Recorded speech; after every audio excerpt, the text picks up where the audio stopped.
Hey everybody, welcome back. It's the Sports Round Table. I'm Mike, and with me are my buds, my pals, my compadres in this podcasting thing we do. First is Jeff. Hello. And Ivan. Yonder. Yep.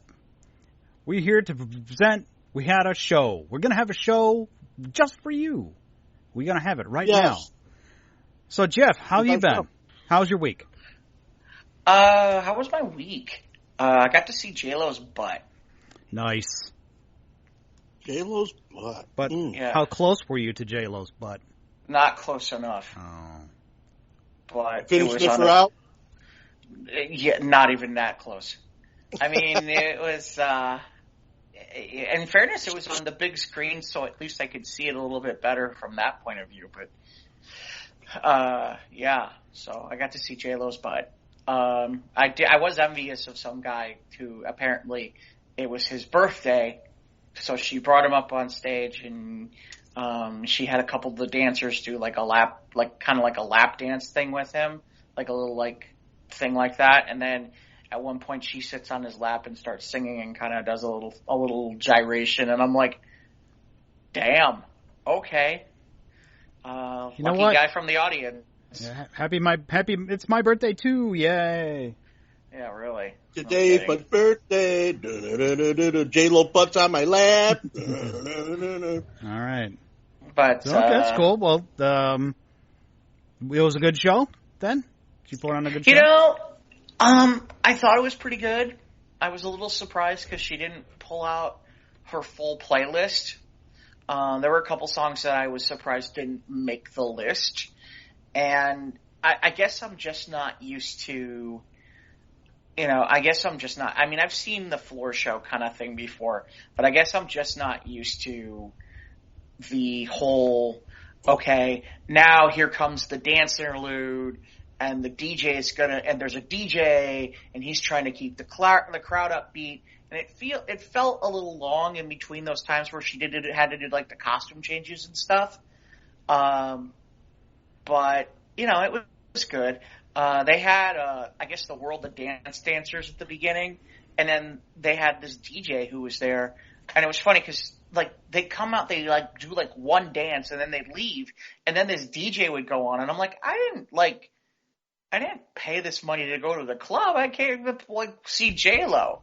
I don't want to, see all these people, dancing on the Jumbotron. Yeah, that's a name on my ticket. Yeah.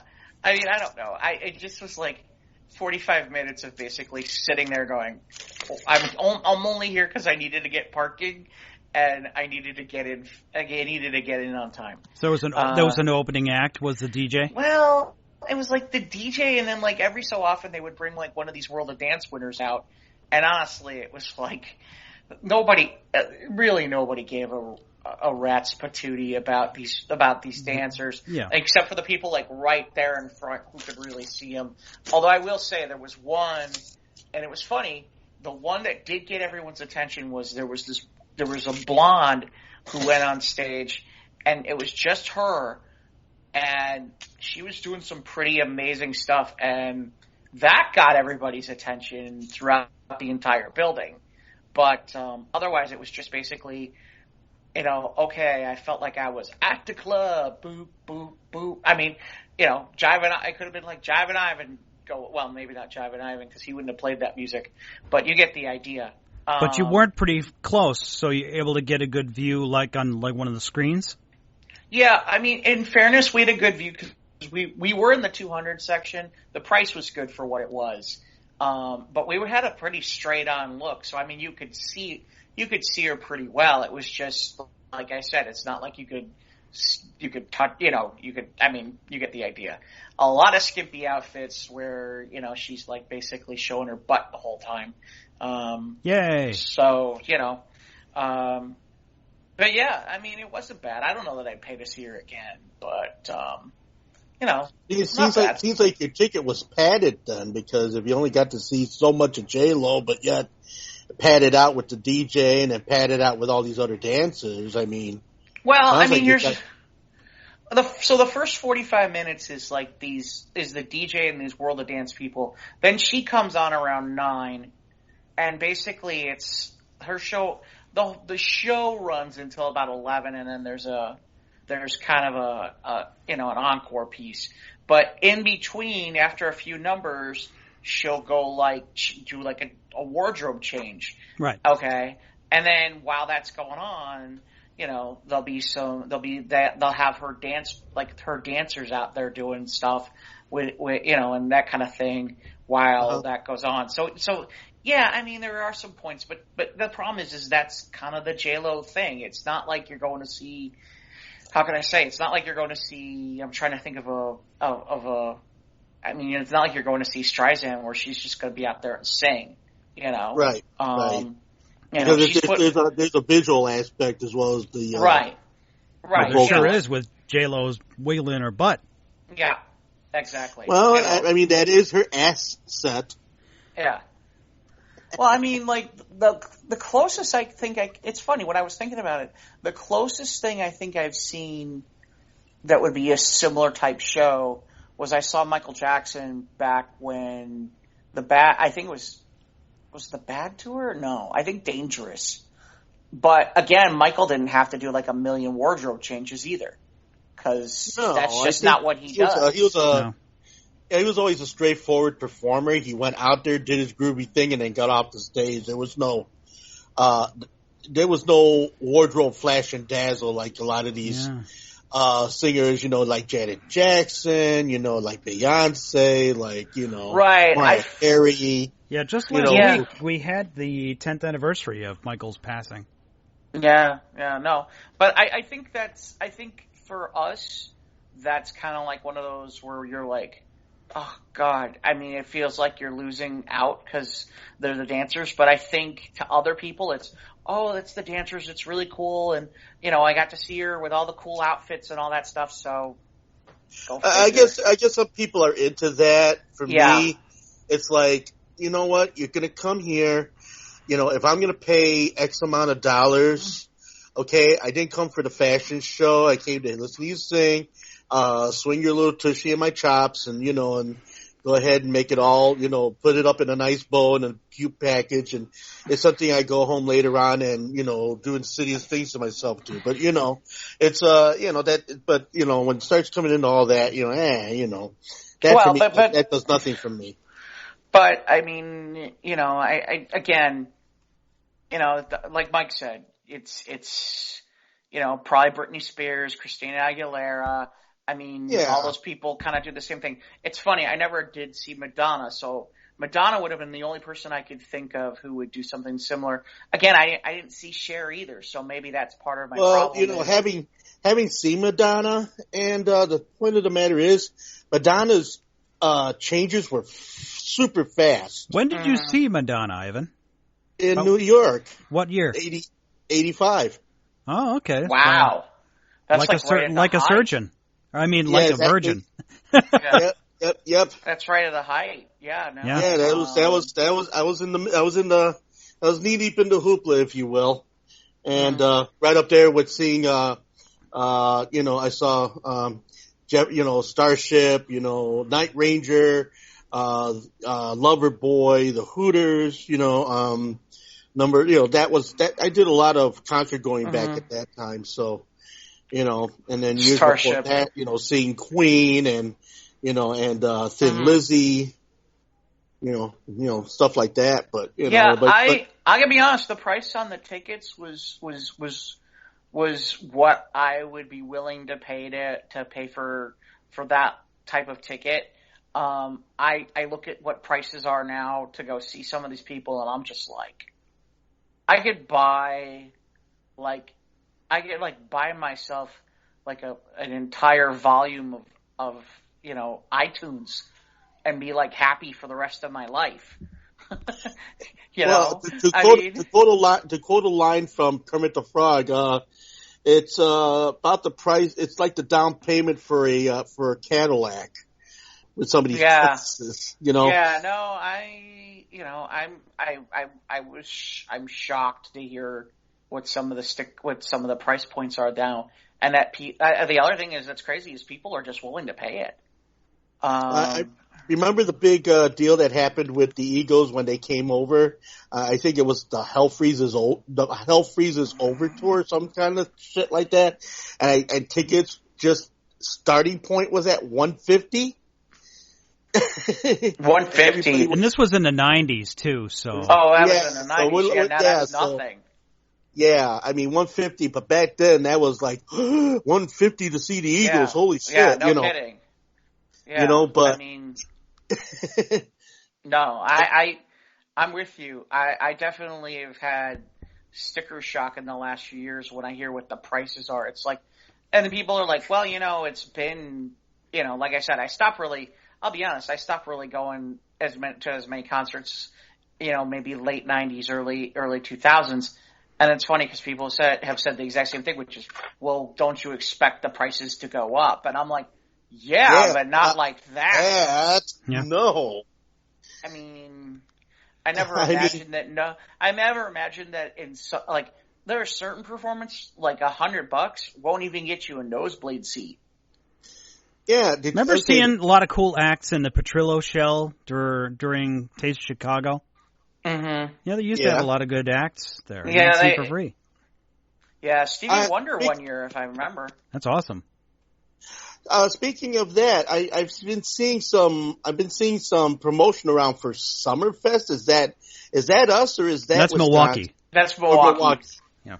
Okay. Because I don't understand. Summerfest and the Wisconsin State Fair just seem to do a way better job than Taste of Chicago ever does. Yeah, Taste of Chicago's gone to shit. Well, Taste of Chicago. Well, it's because it seems like the more tickets you spend, the smaller the portions become. It's like, well, but it's not even that. I mean, there used to be really good entertainment, and now it's like, it weighs too heavily on the food and not enough on the entertainment. And it's just, and then you got it in the midst of most of the time being where it's really hot and uncomfortable to actually be out there, during that time. It's just difficult to enjoy it when you're sweating, you're sweating your balls off and you're just like, with your paper plate full of ribs and your turkey leg and your, tickets. It was different when I was younger too, because it's like, okay, you go down there, you see if you can hit on some women, and maybe hang out, and you never know, and that kind of thing. And that was kind of the thing, and you wanted to be seen and that kind of thing. But as I've gotten older and I've looked at the pricing, I'm like, you know what? I gotta go get a really nice steak dinner somewhere else. Yeah, exactly. For what I just paid. Spending on fucking tickets, I could spend for two people for what they want. Yeah. For those tickets, man. I mean, I'm sorry. Go ahead. I was gonna say the three of us could go to Wildfire for that kind of money.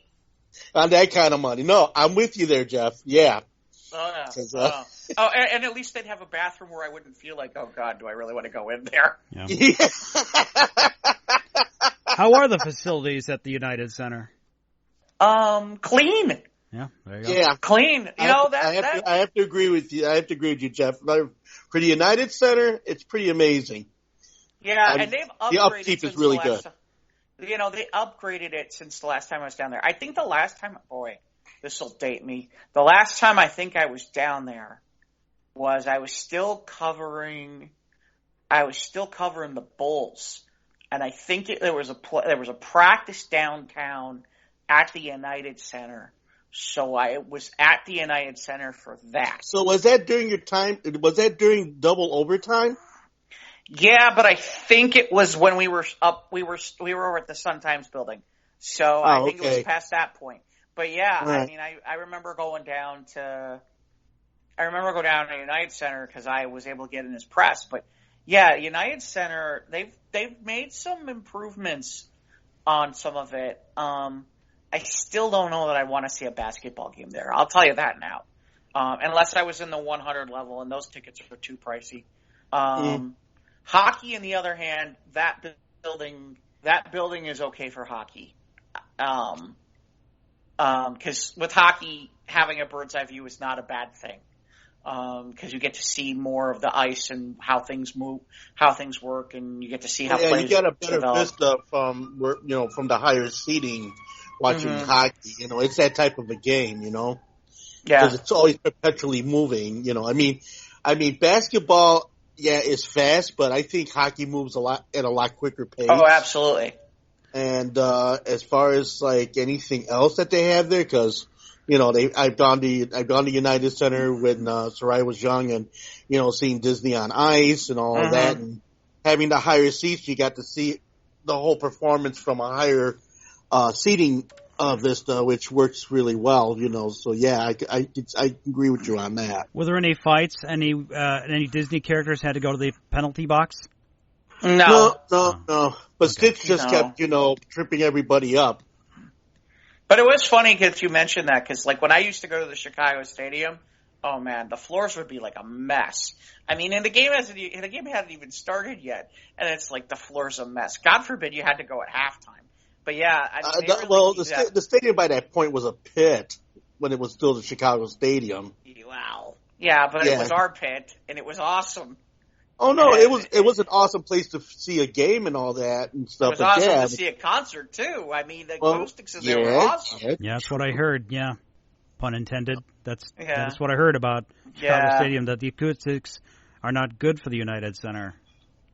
No, they were better than I expected. The acoustics were better than I expected for the United Center. Okay. I think they might have worked on them a little bit, because in the early days, that's what I heard too. Was you don't want to see anything at the United Center. It's not good acoustics. I'm sure advances have happened because it's shaped like a fishbowl.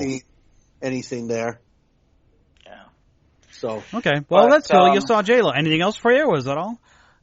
Let's see. I went to a picnic, which I was shocked I went to that, because I was ironically I wasn't going to go, but I was assured that they had like that little cabin bathroom rather than a porta potty. Yeah, because I'm like, screw that. I'm not going in there.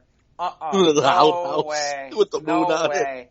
No, I'm not doing that. I mean, look, I like cookouts and stuff like that, but it's like, okay, there's a million bugs. There's, you can never wear enough poison on your person just to right. I don't like wearing that. Right, I don't like wearing that stuff to begin with, and then it's like, and it's like, okay, God forbid you eat anything, because if you don't have one of those nice little houses like that, forget it. You're not going. It's like, have fun in the not going to the outhouse with the stack of leaves sitting next to the little hole. No. Yeah, no, I don't think so. Yeah, and then everybody's, then people are bitching about who ate too many hot dogs, and this one's drunk, and I don't know. It's always. You always get that stuff. But it's summer. You go to a barbecue. That's what you do. Well, it sounds like a weekend at Charlie's Pig Roast back in 1985. Man, there's a story. Well, like I said, other than that, and I saw Dark Phoenix, but we'll talk about that later. Ooh, okay. Yes, we will. Ivan, that's called a tease, folks. Anything and on your end this week, Ivan? Well, let me see. It was a little easier week this week than it was last week. But as far as the weekend, in the midst of all the Pride celebrations that took place, and all the neighborhoods holding events, I was at Loyola University and I was DJing a reception. Oh, was it the most wonderful thing? I bet that the performances for the first part of it were outdoors, and it was a rather warm day, and Julie and I, as Moonstone Music, which we inaugurated Moonstone Music, this was our first, finger quotations, company event. And, and we got out there and we laid out our turntables and got everything set up. Everybody was looking grand, beautiful. Loyola University is ornate. It is such a beautiful campus. It's amazing. We were at the Piper House, and we were by the back part of it where they had the balcony, and then they had an area, and it faced Lake Michigan. It was beautiful. And, so lost in the sounds of Frank Sinatra, Mel Torme, Nat King Cole, and everybody were taking photographs, and it was really nice. Had a lot of people come by. They enjoyed the music. And then the catch between that and having to go into the main auditorium, which was just about about 600 feet away, we had to pack it up, get moved from that area into the auditorium, which the auditorium, if you stepped into it, was like stepping into 1920. We're talking beautiful stained glass chandeliers and windows and real wood, polished and just beautiful. Real wood? Wow. I mean, just wonderful, wonderful architecture everywhere you looked. And the acoustics were amazing. Now, my speakers are not really very big because, well, you have to, I'm older now, so I can't be lugging a 15-inch woofer with a horn tweeter anymore. So that's what she said. So here it is. I got 2 handful of speakers, fitting in each hand and ripping and running and setting everything down. And we were on time. The announcements went off without a hitch. They danced from start to finish. And yes, I did get to play some of the more modern records for the event, which to the amazement of the bride and groom and, of course, their guests, which they kept coming by and kept wondering, how did I have that on a 45? And it was, they never sat down from the moment I started to the moment I finished. And we made a good amount of coin that night too. It made it so worthwhile. It was wonderful. In fact, we ended up getting, do you have a 45 of Despacito? Despacito? Yeah. Yeah. Get out of here. They have a 45 of Despacito. Yeah, there is. Why? Why not? Next you're going to tell me that you had a 45 of Old Town Road. Old Town Road? Yeah. There's a 12-inch of Old Town Road. Yeah, that doesn't shock me. 12-inch doesn't shock me. 45 does. The thing about it is, though, what is a lot of people were under the impression that records disappeared in the 90s and the 2000s, which that's not true at all. Because a lot of the records were being pressed everywhere else in the world. We just didn't press a lot of numbers in America during that time because, oh my gosh, CD. I'm throwing out my vinyl for CD. Yeah, thinking the CDs were going to last forever. Not. So, so now everybody's eating a whole lot of crow and getting back to their vinyl, or they just stick with their downloads and their Spotify or their whatever it is they got on phones now. I still have all my CDs. Some of them might only have one track on them that I download, and then I get rid of the CD or whatever. I'll give it away. But I still have a vast amount of CDs in my collection. I don't think I could ever part with them, though. Well, I the stuff that I have, got in records, I pretty much let the CDs go because why am I going to dual format? Especially if I haven't played a lot of CDs.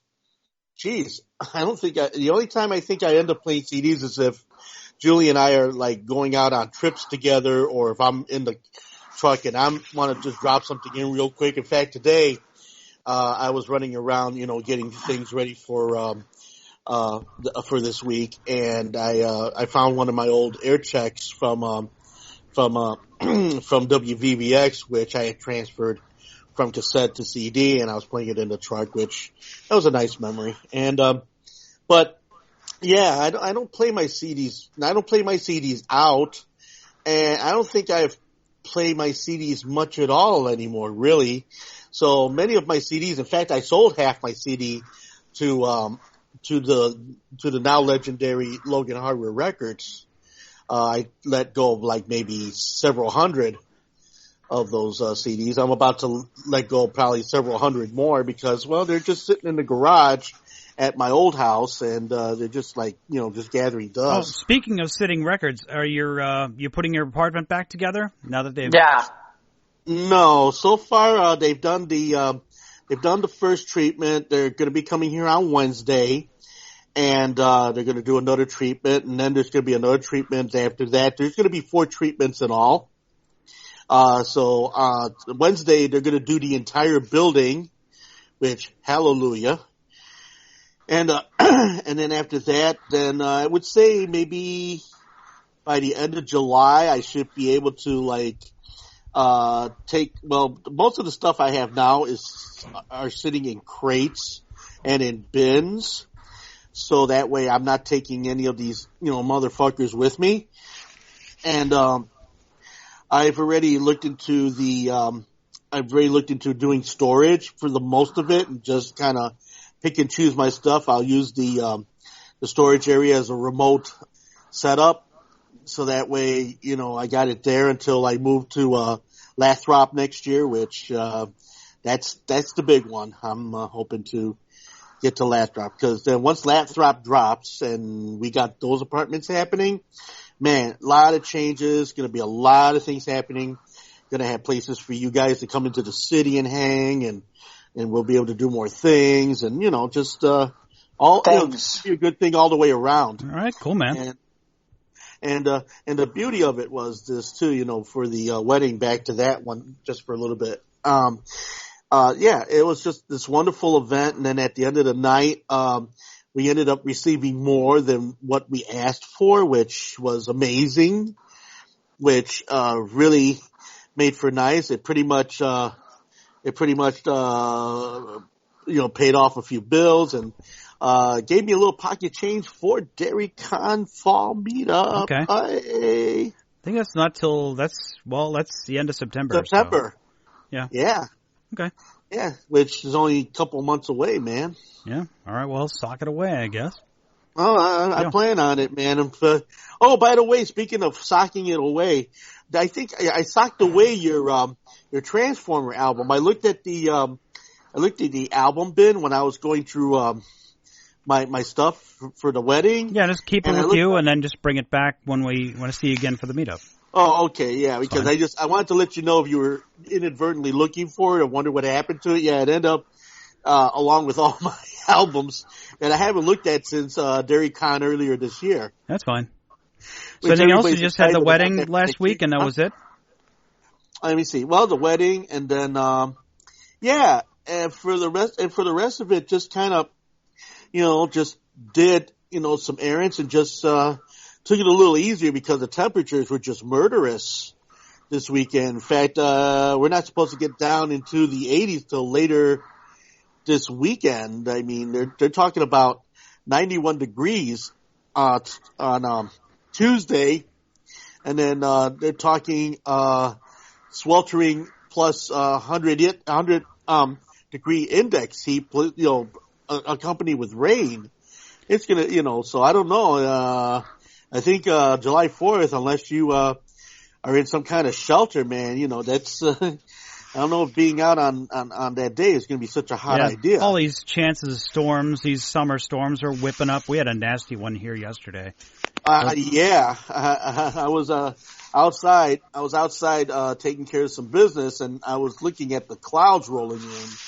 And I'm just like, oh my God! It was like the end of days. The clouds looked so terrifying. Yeah. What kind of business were you taking care of outside, Ivan? I was bringing some stuff in from the car. Okay. Just taking care of some business outside. Just taking care of some business because it sounded like the body wasn't too heavy for you to sort of dump in the river. No, not at all. But, I thought maybe he took a dump in the bushes. No. Take care of some business behind. Man, sitting there giving showers to the neighbors. Woohoo! Anyway, but no, I was outside. I was getting some packages to John and his wife. They were in Canada over the weekend, so I went down and Yes, well, happy Canada Day to our listeners. Happy Canada Day. Yes, that's right. And, they're not a real country anyway. I've checked the algorithm. There are no Canadian listeners on Podbean, so fuck Canada. Just kidding. We like all the listeners. Maybe we'll just play some hockey in their honor or something. Yeah, we have some poutine. Yeah. Poutine. Ooh. I like poutine. Look at pictures of Pamela Anderson and Michael J. Fox for no apparently good reason. And Shatner. Is Shatner from there too? Okay. Yeah, Shatner's from Canada. Yeah. Yeah, I read some things about Mr. Shatner, reading some. You read some things. Could you be a little more specific? Yeah. How about, did you see some stuff too? Well, I read some things about Shatner. I was on social media just, doing the random, search and read. And coming from what this source said, that Shatner seems to be a tad bit vain, and that nobody really liked being with him on Star Trek. This is news? This is news to you, Ivan? This is news to me. I mean, remember, I am not as knee deep in the hoopla as you guys are, but Oh no, Shatner. Yeah, he has a reputation. Yeah. I've heard stories. Like they had him when they had. Gene Roddenberry was a horn dog. Yes, he was. Was he? That's funny. Yeah, well, he was on the make with you with the girl that played Commander. I always get the name mixed up. Uhuru.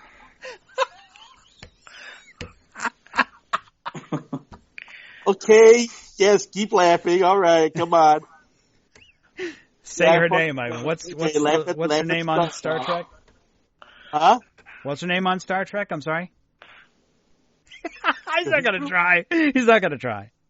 No. The chick from Star Trek. Right. Anyway, yeah. So that narrowed it down. There's lots of chicks on Star Trek. Well, on the first one. Chicks on Star Trek, but the token black girl that was on the show. That narrowed it down. Yes.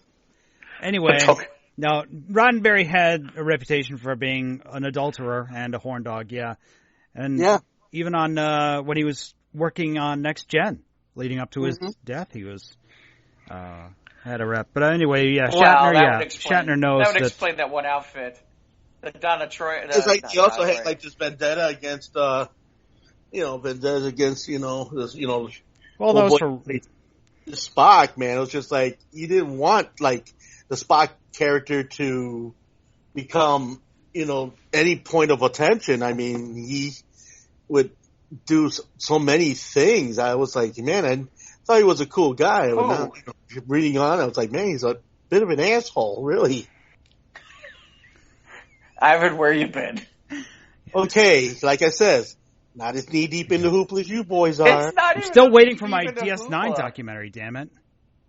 Waiting for the download code. It's had a couple of Fathom events here in the UK and in the US, but I'm still waiting for the download code. I didn't get the DVD, but I'm waiting to see it. I want to see this documentary about DS9.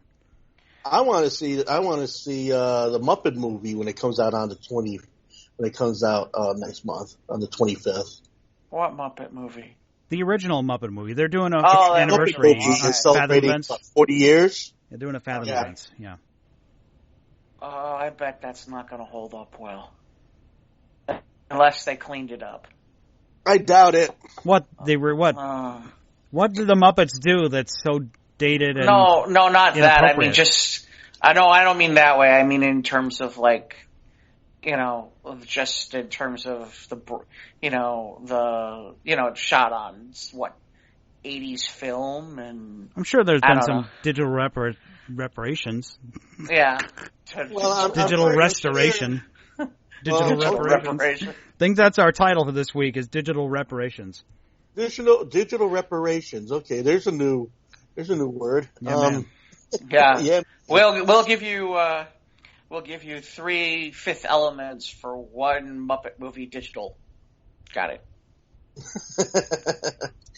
Well, that and Woodstock is also back in the Sonic atmosphere. I guess Rhino is going to put out a 10 CD retrospective. Oh my goodness. 162 songs.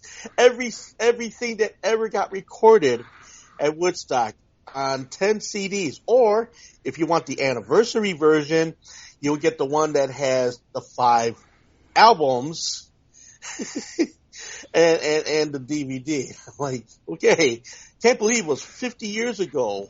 I can. That's crazy. Wow. It was before my time. Yeah, before mine too. Okay.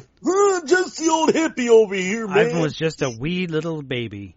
Mm-hmm. I was 9 years old in '69. Sheesh. You know, so I was a wee little shorty. What about you, Mike? What you been up to? Oh, nothing really. Got a lot of yard work done on Wednesday. And Yard work, yay! Trimming hedges. Hey, you're sitting there cutting the grass again. Then Is trimming that code for hedges and anything? all that. No, I didn't see Okay. anything. Didn't watch anything. I've got more Krypton on the DVR, but what I've seen, it's okay so far. So All I've right. not caught up on. I was going to finish Cobra Kai. We haven't done that yet. Of course, tomorrow is Spider-Man, but no, I haven't done any filming or moving. I did not go see the Endgame final, like last weekend. Yeah, I haven't gotten a chance yet either. I don't think they met their goal to beat Avatar, though, right? Did No, they no. Avatar's still up there. Yeah, it's still number Yeah. one. How about that? Yeah. Yes, That's 2764. So they're still like 24 million off. Yeah, 23. Yeah, they don't think anybody else is. Well, they don't think anybody else is gonna. They don't think there's any chance that they're gonna get anything else out of that. So who knows? Is what it is. I'm not really all that worried. They made a lot of money. Money I don't have. Yeah. Money that we don't have. Money that none of us are ever going to have. None of us Right. that will ever see that much. Holy crap. 2.76 million. 2.76 billion. Mm-hmm. They did okay for themselves. They did fine. Yeah, they're doing all right. Yeah. Crap well. my pants at the money I got Saturday, let alone. Yeah, but I didn't see nothing, didn't do nothing, didn't read nothing. Just been lazy and just been staying That's kinda- indoors. All the What's on summer sale heat. at the hardware store? Patio furniture, I suppose. I don't know. Oh, I don't know. Although I'm just we do like these storms. We're a hardware store. We like calamitous weather. So when we get the thunderstorms, people come in because they got to buy the chainsaws and cut down all the branches that fell down. Mm-hmm. We like that. Okay. Yeah, a lot We of like it news when about things that break. yesterday and the day before. I mean, well, over the weekend, I'm sure it'll be good because people have blown stuff up by accident because of fireworks, right? Yeah. Oh yeah, you know, just certain fingers and toes, and you know, Oh, we pockets. can't fix those. Not at our No, facility. can't fix Yeah. those. Yeah. Mike can't fix those. It's a hardware store, Ivan, although duct tape helps everything. That's right. Duct tape fixes everything. Hey, what's that new glove you got on your hand there? No glove here. I got me a duct tape. Look at this. 4th of July, I had an M80 and I lit it. Yes, and yes, I have used duct tape as a Band-Aid.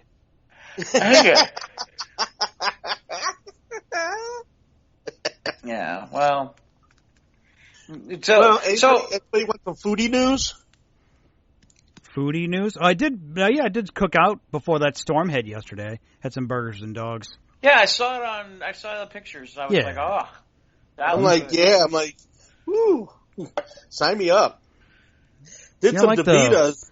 Bubba Did some burgers. DeVitas They're easy. yesterday. They're quick, easy to cook.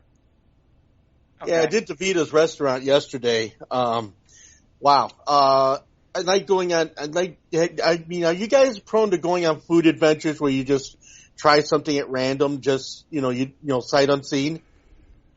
Rarely. I sometimes do, but not often. Sometimes.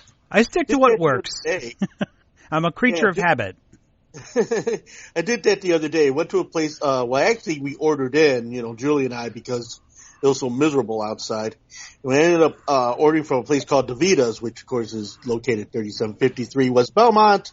Oh, And it right. says for fast. I don't know how our Australian people are going to know. Huh? How are our Australian people going to get there? Well, no, but I'm just kind of giving a review to Chicago, my new Chicago favorite. For those of us who are in Chicago who could experience this wonderful place. What'd you have? I had an order of jumbo shrimp. I had I had the fried cauliflower, mushrooms, and let me see. Julie had a half slab of ribs with a baked potato, and everything was really, really good. So, and we had never ordered from this place before. See, when in our building, certain places will not walk up the stairs to bring you your order. You have to come downstairs and meet them at the gate, which I find most inconvenient because I got a lot of steps to go down and I don't get around as much. I don't get around as well as I used to. But the other night, one of the guys from DaVita came to our building and we let him in, and he went to the doorway and he says, "You guys actually go up the stairs?" And he goes, "Oh yeah, ask for Anthony. I'll get you." Well, guess what? Sold on that idea and ended up getting some great food to boot. So that was a good thing, man. Delivered right to your door. Literally delivered right to the door. And if you spend more than $10, you get a liter of RC or whatever cola free. And well, we ended up spending a little bit more than that, so we ended up with 2 bottles of Royal Crown Cola. I like Royal Crown. It's a good soft soda. It's a little salty for me. Royal Crown? Yeah, RC? I'm not big on RC Cola. Oh, okay. RC's all right. I like Squirt. Squirt's good too. Squirt 50-50. I like 50-50, especially over ice, especially on a really hot day. Seems to cut right through everything. It's so good. I was never more privy towards either Sprite or 7-Up. No, wasn't much for Squirt. Let's see. Wait, is Squirt? I thought Squirt was more of a Mountain Dew kind of thing. Well, Squirt and 50-50 kind of are almost alike in a lot of ways. But but if I had my choice between Sprite and 7-Up, I kind of go with the Sprite because the 7-Up tends to be a little intense. See, I figured you'd go for Bubble Up. Oh my gosh! Now there's a soda I haven't heard in a long time. Remember Shasta? Yeah, well, I don't think Shasta exists anymore. No, Shasta doesn't exist. Just like I know Tab is still around, but I think that's a limited market thing. Yeah. I remember one of my high school teachers always liked drinking Mr. Pibb. Mr. Pibb's still around. Guys, that is like the bastard stepchild of Dr. Pepper. Oh my God. Yeah, I never liked Dr. Pepper. At first, when I first tried it, I didn't like it at all.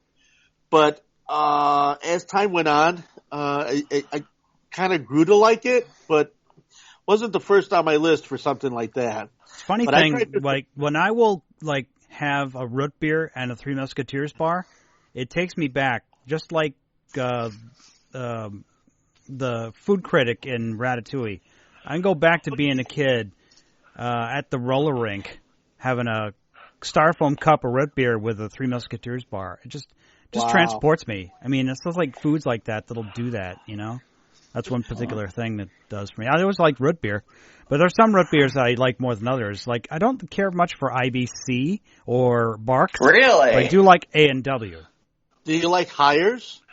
Hires is okay. And Mug is okay. Wait, you don't like the IBCs? No, really? I don't like IBC anymore. You know what's good? The Goose Island root beer is good, too. The Goose, you're right, Jeff. I like the Goose Island root beer. That's really good. That's good stuff. You mean like the alcoholic root beer? No. There's an actual root beer by Goose Island that's not alcoholic? Yes, there is. That's not alcoholic. No, it's good. Huh. It's real good. It's terrific. Yeah, Jewel carries it. I know that. Okay. Yeah. Let's try it out. So your go-to beverage for the summer, would it be lemonade? You see, I like lemonade, but it's got to be a little bit more on the sweeter than the sour side lemonade, but not overly sweet. So when you make the lemonade from concentrate, do you add sugar? Very little, not too much. Mm. I never add sugar. I just add the concentrate and then the water, and that's it. I like cutting the lemons and letting them float in there. Okay. I like that. Are you trying to be artsy? Yeah. No, what are you, like Food Channel now, Ivan? Yeah, really. Seriously? No. It just adds a little something. I guess the juice from the lemons themselves just kind of give it a little extra zip. At least I think. He's been watching the Food Network again. Oh yeah, right up there with my spaghetti and meatball recipe. Okay.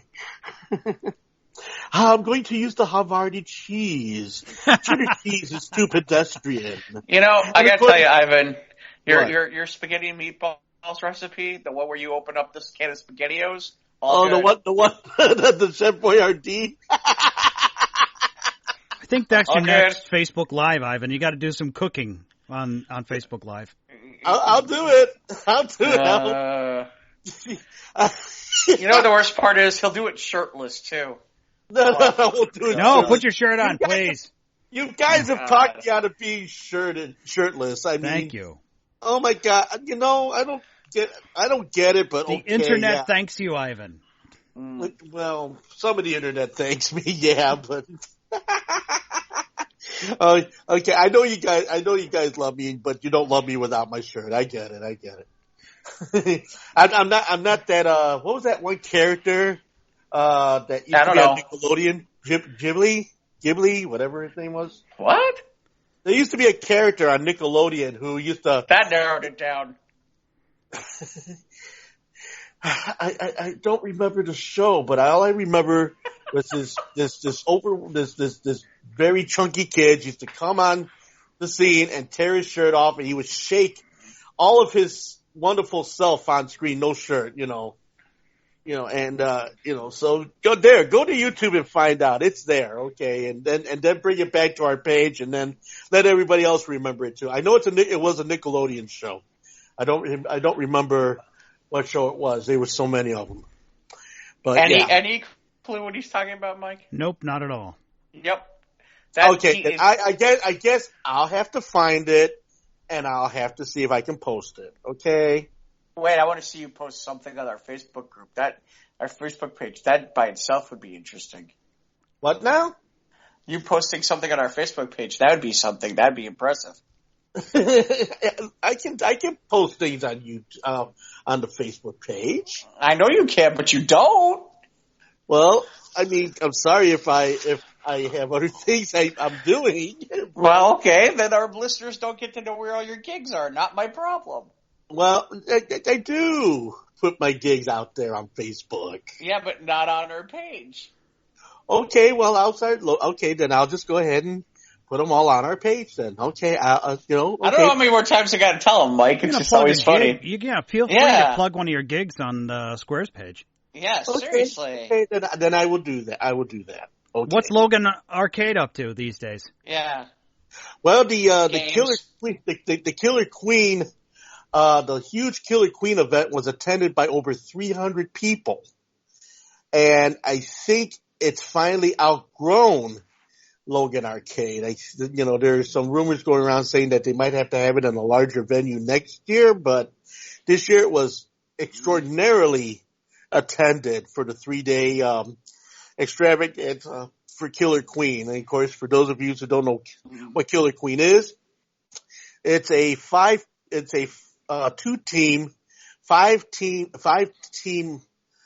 person in each team can, work these controls to face each other off in this video game where, Killer Queen, well, it's a hive, and, you got your drones, and you got, there's all of this fighting that goes on to try to, take over the hive. It's that type of a thing.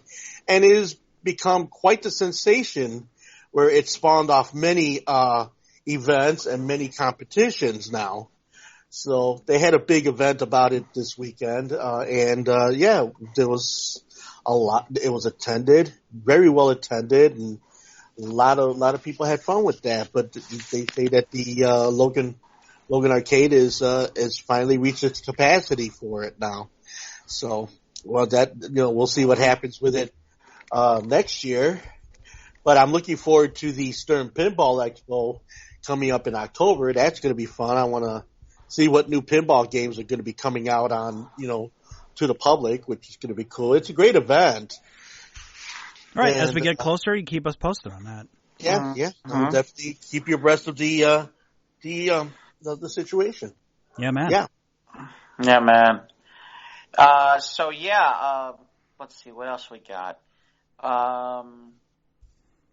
Yeah, I did end up finally getting to see Dark Phoenix. And? Yeah. And? Yeah. Yeah, that's kind of how I feel about it. And? I think my first. And? I mean, Jennifer Lawrence just like felt like. You felt Jennifer Lord up? What? Jennifer Lawrence just. I just think she phones it in. I mean, it's like, okay, I'm Well, here. she's not in it for much. Well, yeah. And then, well, that's what I mean. I feel like she kind of phones it in. And then, And? What do you mean, and? What do you want me to say, and? He's good getting movie. there, Ivan. It's not a good movie. I'm getting anxious. Sorry. He's getting there.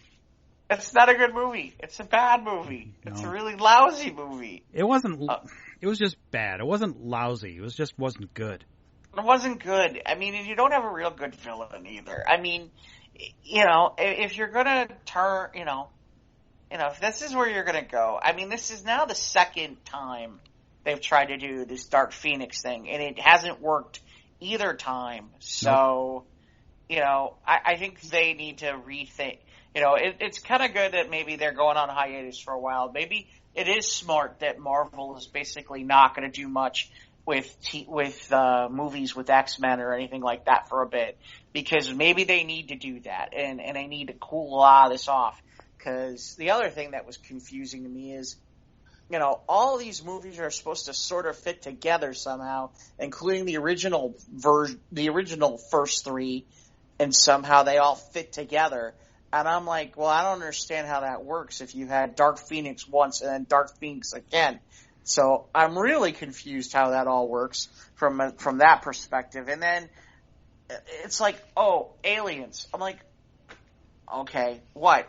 That's just lazy writing. I mean, to quote Wade, it's just lazy writing. I mean, it's too. I mean, it's not even like a Marvel bad guy villain from outer space. So they just made him up. I don't know what the hell they were doing. So would you say it's Green Lantern bad? No, not as bad as Green Lantern. No. And dare I say, it wasn't as bad as X3. No, I'd see X3 before I'd see that. Yeah? I'd see X3 before. So you figure that it's just been a misfire as far as the whole Dark Phoenix. But I liked the performances. I liked McAvoy and Fassbender. They had some good moments in it. Yeah. Yeah, the ending was lame too. It's like, okay, they're gonna sit in there playing freaking chess. It's like, Jesus, really? Okay, whatever. It's like, so you think the exit was a big lame out? Well, I didn't think it was very good. Now I understand why they probably moved it a couple times. Although I am convinced that if that movie's in February, that they wouldn't be talking about that that their numbers would be good enough that people would be like, oh, okay. But dropping it in the middle of July. Yeah. I agree. I don't think that, not July, middle of June, it was just not smart. And in fairness, it's funny because the box office numbers for the year so far have been down, with some rare exceptions, but I think part of it is really there. Do you think it's just oversaturation? That's less good movies. Well, that's the biggest thing. Is it's like there have been some movies that have done well. I mean, like Aladdin actually did well. Toy Story's doing pretty well. Obviously Avengers destroyed everything. But I think that there are some franchises where they thought they could bring them back, and it just either the timing didn't work, or they didn't give us what people wanted, or they didn't do anything new or fresh. Like the Men in Black thing. I mean, it's so funny because everybody was screaming about the X-Men movie, and and then the next weekend the Men in Black movie bombed worse than the X-Men movie.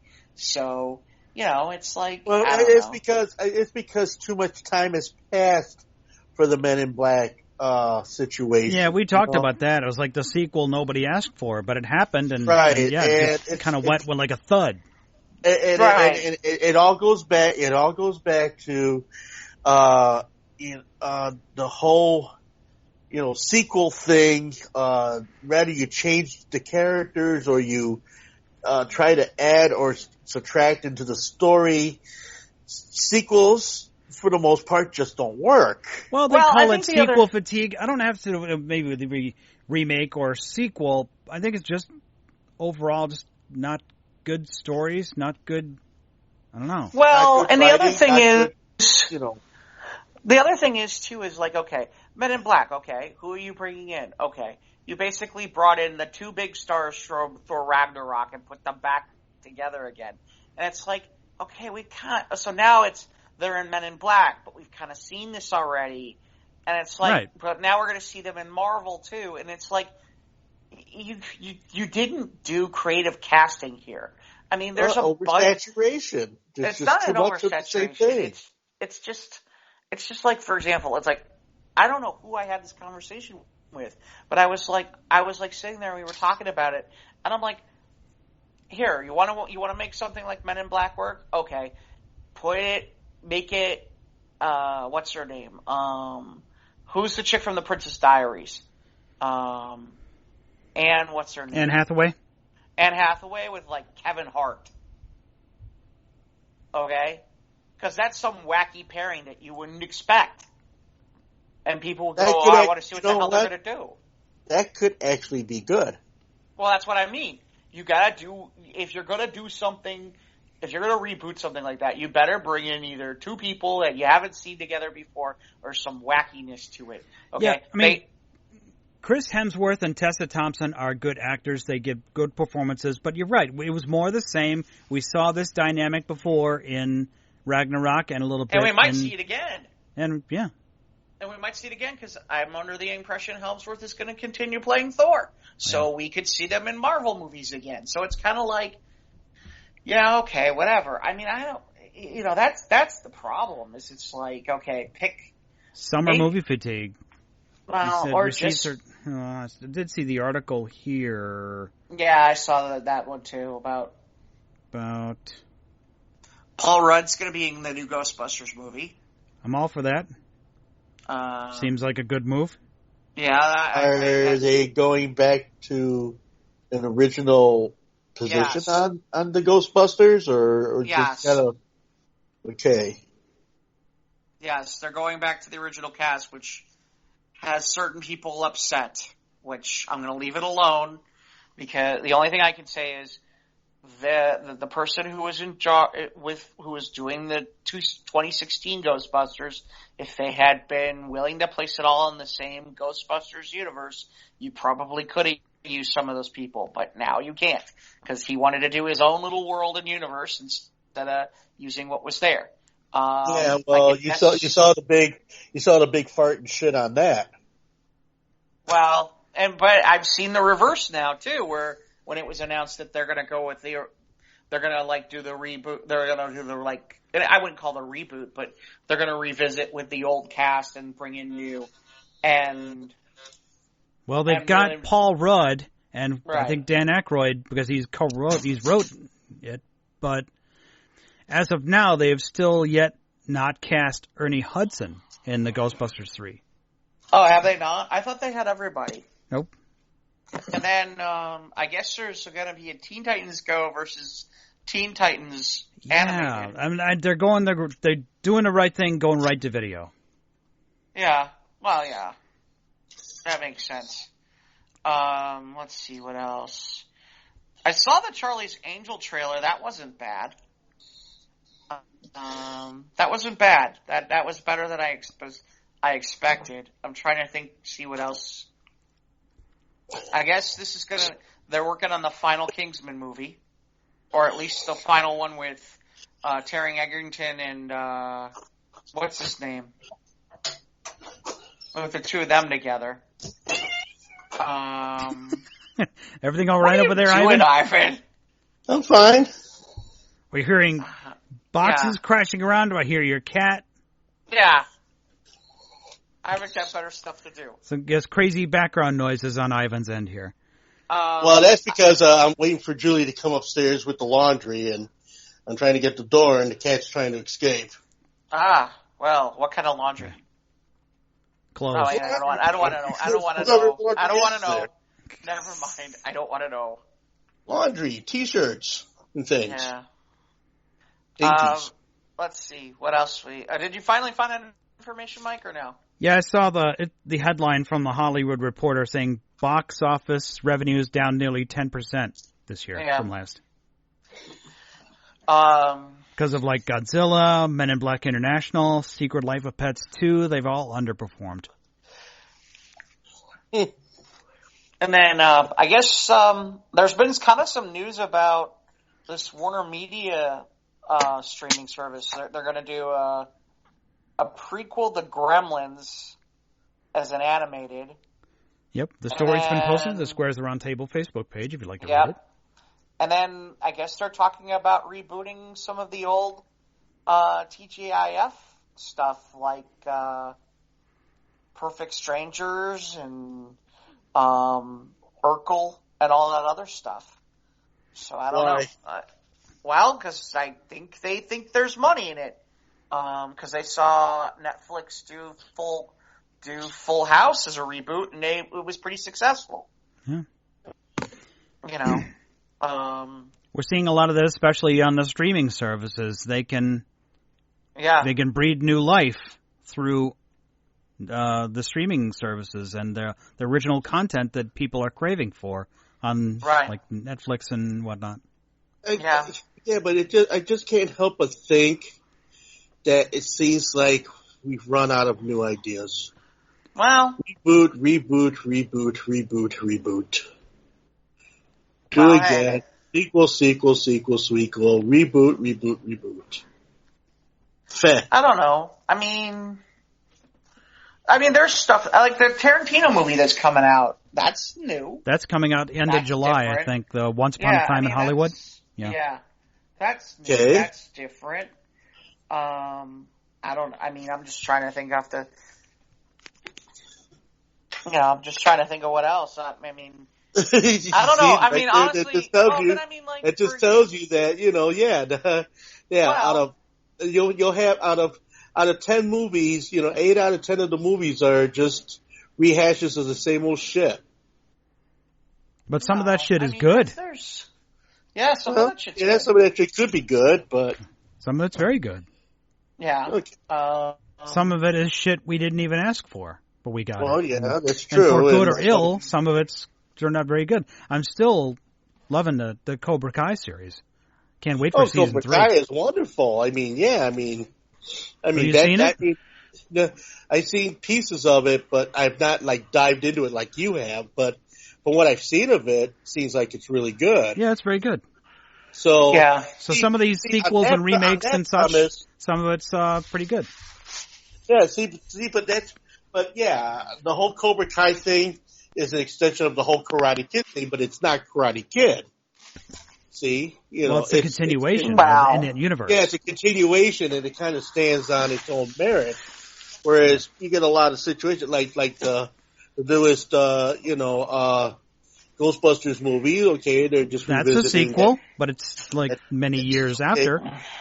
So there's, like I said, there's still good content out there based on older, well-loved, nostalgic shows and movies from the 80s and 90s. It's out there. You just got to find it. Yeah. We've always talked about this, about you just got to, there's plenty of outlets. More content is better for us. Yeah. Speaking of more content, in terms of news, apparently Warner Brothers has been developing Sandman for TV, and I guess Netflix outbid everybody, and they're going to put that on their streaming service, which is kind of surprising that Warner just didn't sit there and go, nope, we're putting out a Warner Media streaming. They must have got some really big money because apparently Netflix even outbid HBO for it. So we're talking about Sandman. We're talking about Neil Gaiman's Sandman from the Vertigo days. Yeah, not Marvel as in Spider-Man. Right, or Sandman as in the Justice Society Sandman. Not the same. Right. But huge. I mean, that was like a huge book back in the 90s, and Gaiman supposedly is involved. Alan Heinberg, who wrote, who's the writer for Wonder Woman, is involved too. The Wonder Woman movie. So, it's funny. I don't know how long it's gonna take them to get up and running. That's kind of a big deal. If they nail this thing down, for that kind of money, and they must really see some potential in it to bid that kind of cash to get it out of the hands of HBO and Warner. Are you pouring water? Yes. Yes. Okay. Have a glass of water. In the middle of the show. I can't have a glass of water? No water allowed. Press the mute button. It's okay. I was just having a beverage. I'm having a beverage. Would you do this if you were on air? When I was on the air, everything was possible on the air when I had the show back in the day. You did not. Did 2 pop cans of soda on the air. You didn't carry the microphone into the other room, into the kitchenette, and pour yourself a glass of water in between records. No, I brought it into the studio and I drank it. Right. Well, yeah, but you didn't pop the can and go gook gook gook gook gook. Right in the middle of the show. It's funny because we like to drink water. While we're podcasting. It's like somewhere Ivan forgot about what it means to be a radio professional. Yeah, we're professionals here. But I think with Spider-Man hopefully gonna bring some new life into these failing. I guess box office receipts are failing. That's terrible. These studios are only making $500 million instead of seriously $750 million. The problem is that these big tent poles, it still trickles down to the movie theaters, your local movie theaters. And those are the poor people that are trying to make ends meet because the distributors take all that money from the movies they make. That's why the popcorn is $7. We talked about it before. Yeah, that's why trying to go to the concession stand, you might as well go ahead and say, hey, I'll have a steak and a baked potato for the prices they charge for popcorn, nachos, and they have soda pop. They have to pay for the people to sweep the floors after every film. Yeah, true. Well, and then you got the projectionists, and I hate the security guards, and you have the ticket taker, you have the cashiers, you pay to keep the lights on and all that shit. And then of course, the concessions, which also include, but not dedicated to video games and machines in the foyer. Custodians to keep it all nice and neat. The one I go to has a bar. Yep. Yeah, there you go. Yeah, it's a basic AMC. They got a bar. Yeah, the Regal I'm at doesn't have alcoholic beverages yet, so I'm sure it might come in. Waitresses. Yep. But I don't know. Like I said, I think although it's funny because you go, AMC does that $5 or $6 Tuesday, and they get packed up, and that's the only day they get packed up because No, they get people for the other days. If there's something that people really want to see, when when did I go? You saw Aladdin? Did we go? Yeah, when we went to see Aladdin, because I think that was the weekend Toy Story 4 came out. And that was your cheapo Tuesday or whatever? No, we went on a Saturday. Okay. We went on a Saturday in the morning on the week that came out, and it was we still went in the early morning. But that place was packed with every freaking kid you've ever seen. They were just packed because they were all going to go see. Everybody had to go see Toy Story 4. So, So then you went and saw Aladdin, and the theater was empty. No, surprisingly, there were a good amount of people. I was surprised how many people were actually in the Dark Phoenix movie too. There was more than I thought there'd be. They had a decent amount of people in there. I figured like maybe there'd be like 3 or 4 of us. And it's like, no, they had probably about 50 people in there. When I went to go see Dark Phoenix, we had a full theater. That was surprising. Yeah. No, I was... you're in a population center, so... Yeah. I guess. Or more commonly referred to as one of your Earth cities. Your Earth cities. God. Okay. I think the only other... What else? Apparently the Walking Dead comic ends this week. Really? Officially. Yeah, they... How long has this comic been running? 15 Forever. years. Wow. 15 years. And it's abrupt, too, because they had originally solicited for August and September, and apparently all of a sudden it's just, yep, this is the last one. Wow. It's, I think, 71 pages. I'm curious. There's a part of me where I'm half tempted. I haven't been paying attention in a long time, but I'm really tempted to be like, I'm curious to see what goes what and how, what the end looks like, if you understand what I mean. Yeah. I guess the book has diverged greatly from the series, or vice versa, the TV show. Right. Well, the series diverged early from the books, because what's her name? Oh God, I'm not gonna remember. The one of the Andrea. That's who it was. Andrea dies in early, like a season 3 or something like that, with the governor. The season with the governor, she dies, and she's not supposed to die. In the book, she ends up marrying Rick. So it's like that's when people knew things were going to be a little bit different in the TV show than the book. Not that they haven't used stuff from the book, like Negan's from the book and stuff like that, but I think it's interesting because I guess Kirkman's reaction is, I feel like I've told all the stories I need to tell about this, so we're done. Fine, let it end on a high note.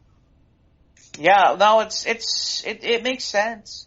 I just think it's interesting because I wonder how much I'm curious how well they're doing because I keep hearing that Image the or numbers, Dark Horse? What label are they under? Image. Okay. All right. Image. But I am curious because numbers on the TV shows are down, and AMC wants to build more out of that franchise, and I'm like, yeah, they've tried a couple of spin-offs. Yeah, and I don't know that that's really gonna. Well, they only have one right now, don't they? They only have one spin-off. Just Fear the Walking Dead, yeah. Right, but I think, I don't know, I think that they've hit the peak. And there was rumors that Breaking Bad was tangentially linked to that universe, but they never confirmed that. So No. Mm-mm. Yeah, I think AMC's gonna milk that thing till it dies. Yep. A horrible death, and like a Mike Myers franchise, just like the show. Yeah. I What? think the only people left will be watching it will be zombies. Well, there's the purists. We'll know more when San Diego comes in a couple weeks. Yeah. What else was? Oh, San Diego. Yeah. So yeah, they announced some of the Hall H stuff. It looks like WB is bringing a lot of TV, and I guess Marvel is going. Yep, the Russo brothers will be there to do some of their movie stuff. Little wrap up on Phase 3. Yeah, so I was a little surprised by that. I don't know. Well, they're probably promoting that other movie that they got coming out that I just saw a trailer for. I can't remember the name of it. That looks interesting. It's coming out in the fall. But it's them, and it's Chadwick Boseman. And, he's a cop. Yeah, I saw the trailer for that. Yeah. Yeah, that looked interesting. And then it was funny because Taylor Kitsch is in that movie, and Taylor Kitsch is the guy who was in Friday Night Lights, and he should have had a good career. And unfortunately, he had a couple of things where he kind of just had no luck after that. He should have been in better shape than he has been. Which is he was Gambit in Wolverine Origins, and it didn't pan out. Yeah. and then he was the main star for John Carter of Mars, and they didn't promote that well. And that movie was better than anybody ever thinks. Because I've seen it. It's a good movie. But they didn't promote it well, and they didn't do a good job. And no, the press decided they wanted to destroy it, so they did. So. Well, the problem was just that they just didn't promote it well, and Disney did a bad job promoting it and all that. And they put like a ton of money into it. Yeah, and then to top it off, that same summer, he's in the Battleship movie. That pretty much almost killed his career. Yeah. Battleship? Those two. Yeah. I tried watching that. I couldn't finish it. I watched so the whole freaking thing. dumb. The funny part is it's like Liam Neeson's in that movie, Rihanna's in that movie. They like keep going, but like Taylor Kitsch, like his career like pretty much stalled, like right there. It was like, nope, he's like death incarnate to anything. So I'm kind of glad that the Russos are looking to use him for as kind of, it looks like they're trying to put him in this. They put him in this movie here with Chadwick Boseman. As far as SDCC stuff, I just know that I saw the headline that Warner Brothers says that the DC universe is getting split in two or something like that. So I was like, is it? Yeah, they had some kind of fractionation of their cinematic universes. I don't know. So they're not talking. Well, DC Movies isn't going, from what I understand. So I don't know. I mean, I know there's a bunch of. I can find the article here real quick for you that about the whole thing about the DC universe. It is. Anybody got anything interesting going on for July 4th? Because I gotta be honest with you, I really don't. No, I'm working all day. What are you gonna do all day? It's gonna be too damn hot, and I'm not gonna put myself through any of that. Yeah, it's from the, let's see, we got this covered.com. Warner Brothers is rebooting the entire DCEU into two separate universes. So, following the failure of Justice League, it's been obvious that Warner Brothers is trying to sweep the past of the DCEU onto the rug, like Aquaman and Shazam, referencing other heroes but not featuring any proper crossovers. In the near future, though, things will start to break away from established canon completely, with the Batman said to take place in its own universe. Oh, here we go again. So this could be just the start of some major reshaping of the shared franchise going forward. It's been told that WB is working on rebooting the entire DCEU. Essentially, there will be two separate universes from now on. First, we'll have the franchises that already begun and therefore part of the DCEU. So that'd be like Wonder Woman, Suicide Squad, Birds of Prey, etc. And from what we understand, though, there won't be much connectivity anymore between sequels in these franchises and the early DCEU films. And any new properties, meanwhile, without ties to what's come before, will take place in an all-new continuity. It sounds like this approach will be kicked off with the Batman, with our source also telling us that the Supergirl movie will be set in the same world. As previously reported, that film will sow the seeds for a new Superman to arrive later down the line by rebooting the Kryptonian mythology. So. Yeah. Okay. My head's spinning just from reading this. So it's interesting. It's interesting because I was talking to somebody who has a better handle on some of this stuff. And apparently Warner looks at all of their other entities almost like their own companies within a company kind of thing. So as a result, there's really no incentive for one part of Warner to work with another part of Warner at times. And let me give you an example. Like, they own Cartoon Network, and yet there's very little DC cartoons on Cartoon Network, with the exception of Teen Titans Go. Which is omnipresent. Right, and the only reason that's there is the numbers are so good they can't get rid of it. And the ratings, yeah. It's just like how Nickelodeon had SpongeBob. Right. But the ratings are so good on Titans Go that they can't get rid of it. So they have to buy it from, ironically, they have to buy it from DC which is the stupidest thing I've ever heard because they're all in the same company, but that's how they work, and that's the problem. The problem is that they don't see that's what they do. So as a result, they make it very, they don't take. It seems like they just don't take advantage of what they have within their own company, if you know what I mean. Yeah, we've talked a bit on this show about how DC doesn't seem like they have their shit together, but in other ways, it really does. Yeah. Either by accident or by design. Yeah, well, I think part of it is that, see, the problem is with the movies. With the movies, you get Warner sitting there going, oh, we know how to make movies. Okay? And so what ends up happening is they want to bring in people who they know, who think they know how to make a movie. Versus when Marvel did it, it was, we're going to come up with a movie, we're going to figure it out. And when Disney bought them, hey, look, you guys know how to make a movie. All right? We're not going to tell you what to do or how to do it. We're not going to micromanage you, but here's what you need to do. And they let they let the Marvel people be Marvel. Yeah, they let Feige and the Russo brothers do their groovy thing, and look at how it turned out. And people when the first Iron Man was being done in 2008, they brought all the writers, like all the Marvel writers, like on set, and they showed them things and they asked them a whole bunch of questions and all that kind of stuff.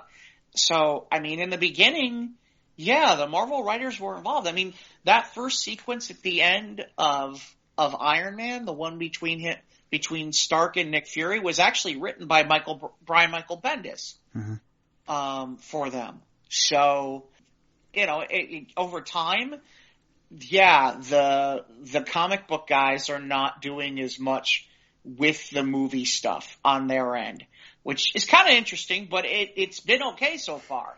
Yeah, are you going to pick up a copy of Marvel Comics 1000? I don't know. I don't know. I think it's a gimmick. Yeah, exactly. It's like, oh, well, DC has always numbered their comics, but then Marvel's be all like, well, if you count this, this, and this, then this is actually number 1000 too. And yeah, a lot of people calling Marvel out on their bullshit about that, but yeah, but still, it's a benchmark. Sure. I mean, I get it, and I mean, if that's what you're gonna do, I mean, I don't know. Like I said, it's funny. There's some interesting stuff going on in the DC in the comics right now. Like, Bendis is taking over, is doing something where supposedly he's gonna finally kind of revamp and figure out everything between current time and the Legion, and I guess he's gonna write Legion coming up, which is pretty cool. And then they've got some sort of event that they're running over the summer, and I don't know. But yeah, I mean, there's been some interesting stuff that they've done, and we'll see. I'm looking forward to seeing what comes out of SDCC. I guess we'll get some trailers, hopefully. So.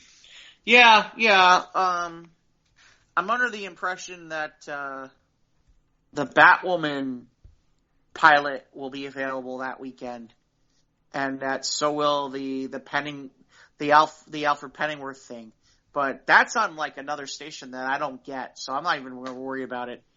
But yeah, I just don't.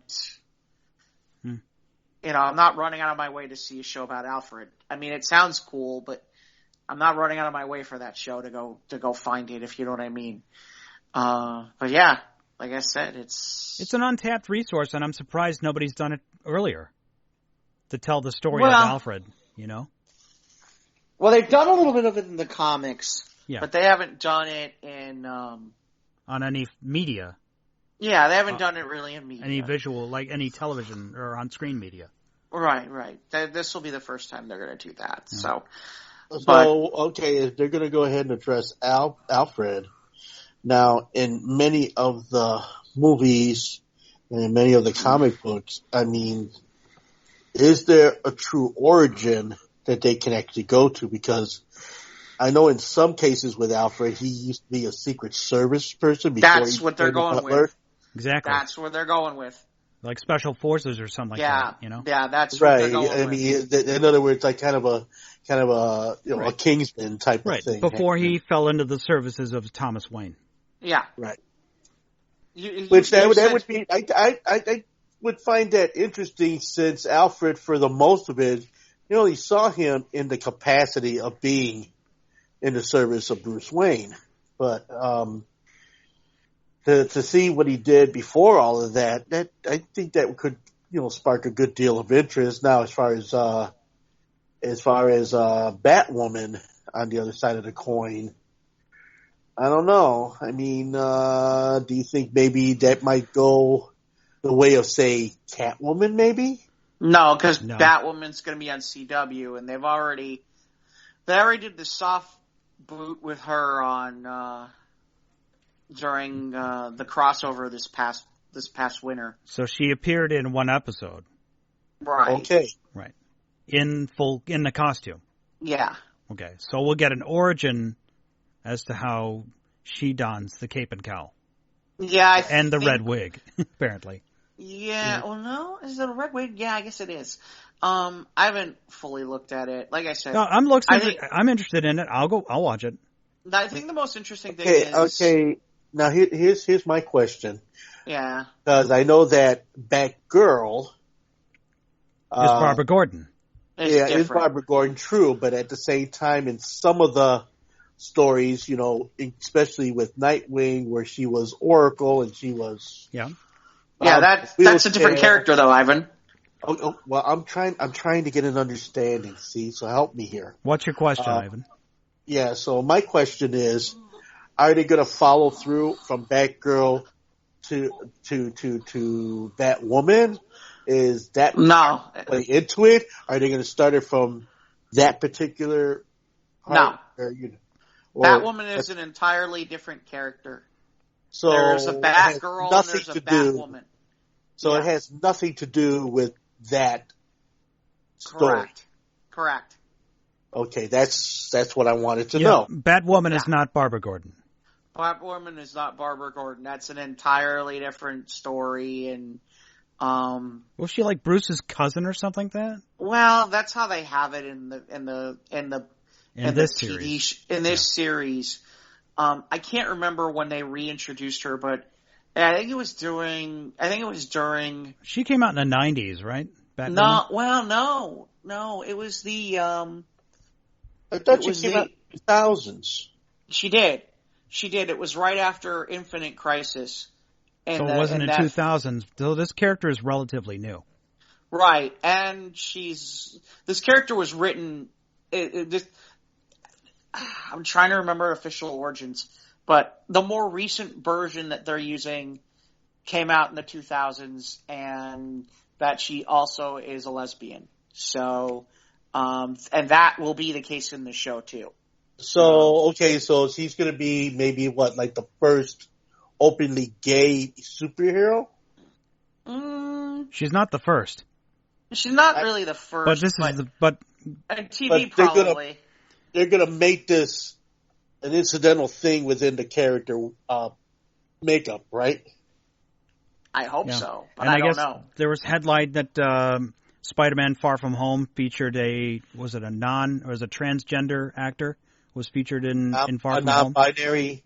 No, not non-binary, but it was just transgender actor is in Far From Home. I'll find out more, obviously, after we see Spider-Man next week, so we'll talk more about that next week. But, with SDCC coming, we'll get some juicy content we can talk about soon. Yeah, no, like I said. Okay. Well, I mean, like I said, to me, it'll be interesting because, like I said, the two interesting things that I've seen of late are that apparently Netflix is going to do Sandman, which I didn't ever expect to see that in my lifetime. And they're already saying that the DC people for TV, it's the most expensive project they've ever done. And it should be interesting. And the other thing is I was shocked to hear that Walking Dead's the comic series is done. Those are two things that I never thought The Walking Dead would ever be done in terms of comics. Yeah. I mean, I thought that would just be never ending, but in some ways I'm kind of glad they're doing it that way. So, yeah. I think they're just making a way for new things, new directions, new focuses. The end is not always the end. I can always find another way to bring that back. There's plenty of stories to tell in the universe, and someone might decide to pick up another day. Well, maybe they could be just stepping away for a little bit, just kind of giving it some breathing room until they come up with something huge. Like Rowling's coming back with the Fantastic Beasts and all that, so never say never. The other thing is, too, Kirkman signed that insane deal with Amazon, and really nothing's come out of that yet. And we'll see, because at some point he needs to start producing content for that. There are meanwhile, while all this stuff with The Walking Dead's been going on, Kirkman's written other books, and there have been other things that he's wanted to move into TV or movies. So I'm guessing that some of those things are going to start happening.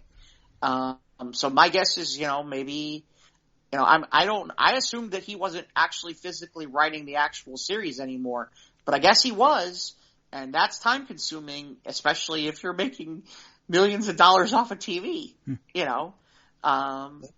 if you've got other projects too, Yeah. But I just trying to think of anything else. We have anything to cover here? Anything else we want to? Did we talk about the possibility about Flash Gordon? Yeah, we talked about that last week. Did we? Okay. Taika Waititi? Yeah. Yeah. I'm intrigued. Yeah, that could be good. I'm intrigued. It would be nice to see a relaunch of that. So we'll see. Yeah, I'd love to see Marvel. Not to say Taika Waititi's part of Marvel, but I mean, I'd love to see more animated projects, something with a more adult fare. I love what DC Universe is doing with their direct-to-video ones. Mm-hmm. I'm all for more. Well, the Hulu Hulu's is going to do those 4 series, for Marvel that are going to be, but they're not really. They're going to be like obscure characters or weird. They're kind of weird. Some of them sounded interesting, like the thing about MODOK, where it was kind of like going to be like something based on The Office, but and I can't remember who they said it was, but yeah. And then Howard the Duck is one, and I can't remember, of course who else. All the other Marvel series they've got planned, so hopefully we'll get some news on that too.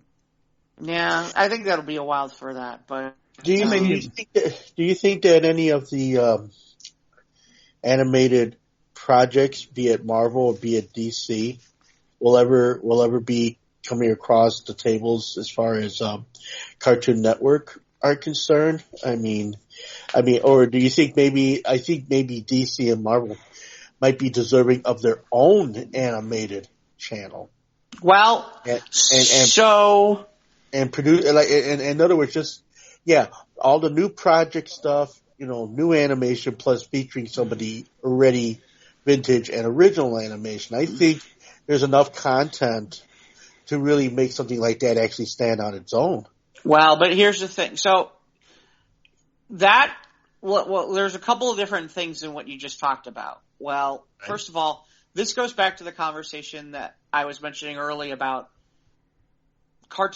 Warner Brothers being multiple different entities within Warner Brothers. So the reason you don't see a lot of DC content on Cartoon Network is because it's more profitable for Cartoon Network to make their own content than it is to bring in other people's content from within Warner. Right. I understand that part of it, but I also feel that Cartoon Network of late has depended way too much on its own in-house animation. That's not going to change, though. And that's a shame, because a lot of it is starting, the production style and the layouts, the way the cartoons are made are all starting to look very much identical. And it's a shame that it's gotten to that, because when Cartoon Network first started, I mean, it was cutting edge stuff. I mean, they were, I'm talking about the glory days of, Johnny Bravo, Dexter's Laboratory, Atomic those Betty, days are gone. Which is a shame, because that's what made Cartoon Network. And then, well, the other thing was they would run, you could watch Scooby-Doo. I mean, at the time when they were doing it, you could watch Scooby-Doo. You could watch a lot of that different stuff. Now that's Boomerang, because that had to be an entirely separate channel. I don't know why. Well, yeah, and a lot of that content was via Warner's acquisition of the Hanna-Barbera library, Right. Right, but they had that before they even started. Came all the MGM stuff, with Tom and Jerry and all the rest of that shit. But yeah, once Cartoon Network went in house, it just, that goes back to that goes back to what I was trying to explain to you, Ivan, which is right. What you're talking about. They're not going to do, because they're looking at each part within Warner Brothers for its own bottom line, rather than looking at the big picture and going, yeah, we need more Bugs Bunny on Cartoon Network, or yeah, we should put a Superman cartoon on Cartoon Network. As to your other points of it, I mean, would you think Cartoon Network? I mean, wouldn't you think they would not profit? Do you think they would benefit? There's the word, from a whole more variety-based lineup than the stuff they got on now. I know they've got Steven's Universe, and I know they got the Teen Titans Go, and I know they got a number of other things, but if Warner could kind of look within itself. But here's the question, Ivan: who's your market? Is your market us, or is the market the kids? Because the kids are watching. They're watching. Yes, of course, I understand it's their demographic, but is their obviously, I guess their demographic is supporting the channel, because otherwise they would be doing something different. To do, and then there was talk of other things, like, I guess, He-Man and She-Ra and all the rest of that. Which She-Ra went to Netflix. That's happened. Yeah, that happened. Okay. So did Voltron. Well, right. That happened, and that went well. My understanding is the numbers for She-Ra was good. But to your point, Ivan, that's one of the reasons why DC created DC Universe, which is another example of short-sightedness, with Warner Brothers and DC not seeming like they want to work together. Right, and now all of a sudden Warner's going to do this. They just kind of keep the whole, like the old song, you got to keep them separated. I get it. Which is stupid, because now Warner's talking about a streaming service, and it's like, well, why would you make a streaming service? Why did you make the DC streaming service? Right. Why would I not want to get all the Warner Brothers content on top of the DC stuff? It doesn't. In one streaming service. Right. And I think that's going to happen. Profitable that way, just to have it in one service instead of trying to make it two different services, and that's kind of like going back to the old technique of when they used to release records where, you had Buddy Holly on the Coral label, you had the Crickets on Brunswick label, but both Brunswick and Coral were owned by Decca.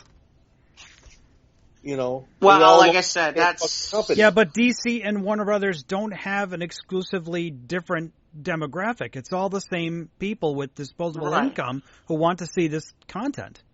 Right. So, but like I said, but they're trying to separate things out as their own entities within probably for accounting purposes, which doesn't make a lot of sense. And to answer your question, I would think it would be rare for anything Disney to ever be on Cartoon Network, especially now with Disney Plus. Disney has so much. The mouse will always stand on his own. Right. Well, and I imagine will always stand on his own. I mean, the mouse don't need nobody. stand on its own. I imagine that Disney Plus will eventually start producing material, because I can't imagine why they wouldn't produce material for kids with cartoons and stuff, because at that point, parents are going to be forced to buy it, because kids are going to go, oh, I want it. And you don't want to deal with that. Well, yeah. Well, then if you're going to corral the kids, well, maybe you're going to touch upon corralling the parents in some nostalgic respect. Yeah, we've talked about Disney Plus and providing more adult-oriented content for like their Marvel and their Star Wars stuff that might not be inappropriate for the youngins who just want to watch Mickey Mouse and Pixar movies. Right. Well, they can do what Cartoon Network did with Adult Swim. They can just have the after 11 o'clock. Well, the kiddies are in bed. And, but that's why they bought is irrelevant to a streaming service. Well, but here's the thing, Ivan. That's the reason they bought Hulu. Yeah. Right. That's the reason they bought Hulu. Anything that they feel like they can't necessarily put on Disney Plus, they're going to put on Hulu. Like, for example, there's these four new cartoon series that they're doing for Marvel that definitely don't fit with Disney Plus's agenda. They're going to send it to Hulu. There's a reason why they're buying out Hulu. Is they're going to basically go to where, hey, here's where our more adult content is. Here's where our overall content is. So basically, Hulu is Disney's Touchstone. I get it. Okay. Right. And it'll be interesting. And like I said, I'm curious to see what's going to happen with Netflix, because now there's talk that The Office is going to be off Netflix by 2021. And now I guess NBC Universal's now talking about a streaming service, which is going to be fascinating because they own Comcast. So how are you going to do a streaming service and own the cable company? Well, now it becomes its own entity now. Yeah. Right. I'm curious to see how this all works. But yeah, Ivan, that's the answer to your question. Is okay. Well, thank you for elucidating me, and I'm sure absolutely. I mean that's the problem. The problem is, for example, okay, TBS is a different entity. Well, maybe not. I can't be positive of that. I was going to say Turner TV is a different entity than DC, than DC, than movies, than music. You get the idea. They're all separate, and some of those entities within those entities are separate entities too. So basically, you got the main studio and all the subsidiaries of the same studio doing separate things. I get it. Right. The only thing interesting that I've heard about the Warner Media is that they're talking about a higher price point. They are talking about like $15, $16 a month. However, people aren't going to pay that. Well, hold on. Let me finish. Okay. But I'm going to let you finish. Not only would it include the streaming service, it would include HBO and Cinemax. Oh, well, now you're talking good $16. Taking a bigger pie out of the cable company.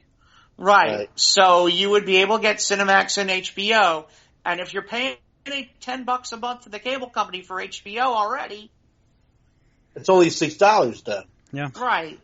See, this streaming war that we've got coming, when Disney Plus drops, it's going to cause a whole mess of trouble. Well, it's going to be interesting.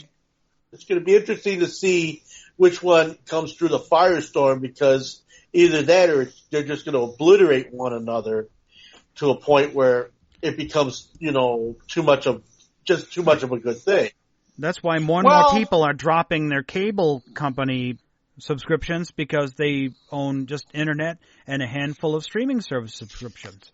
I think the most interesting thing I've seen is so CBS this summer is running The Good Fight, which has been on CBS Access now for 3 seasons. But they're running season 1 on regular television, on regular CBS over the summer for the first season.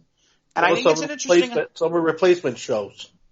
Well, beyond summer replacement shows, here's the thing.